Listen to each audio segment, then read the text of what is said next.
বিশ্ব ক্রিকেটের সব রকম আপডেট পাওয়ার জন্য আমাদের চ্যানেলটিকে আজই সাবস্ক্রাইব করে রাখুন। সাধারণত খুব প্রয়োজন না পড়লে জয়ী দলে বদল করতে চান না কোচ। একমাত্র কোনো খেলোয়াড় চোট পেলে বদল করা হয়, কিন্তু ভারতের ক্ষেত্রে বিষয়টা আলাদা। ইংল্যান্ডের বিরুদ্ধে টেস্ট সিরিজে 2-1 এগিয়ে রয়েছে ভারত। রাঁচিতে চতুর্থ টেস্ট জিততে পারলেই সিরিজ জিতে যাবে রোহিত শর্মারা। কিন্তু চতুর্থ টেস্টেও বদল হবে ভারতের প্রথম একাদশে। অভিষেক হতে পারে বাংলার পেসারে।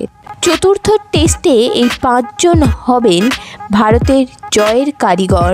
রোহিত শর্মা তৃতীয় টেস্টের প্রথম ইনিংসে 100 রান করেছেন।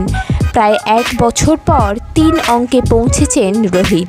ভালো অধিনায়কত্ব করার পাশাপাশি ব্যাট হাতে আবার বড় রান করতে চাইবেন তিনি। যশস্বী জয়সওয়াল চলতি সিরিজে 2টি দ্বি-শত রান করেছেন। ভারতের সব থেকে ফর্মে থাকা ব্যাটার। চতুর্থ টেস্টেও বড় রান করতে চাইবেন। রোহিতের সঙ্গে ওপেন করতে দেখা যাবে তাকে।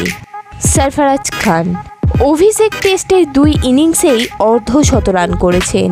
তার ব্যাটিং মুগ্ধ করেছে সবাইকেই। চতুর্থ টেস্টেও খেলবেন সরফরাজ। এবার 100 রানের লক্ষ্যে নামবেন তিনি।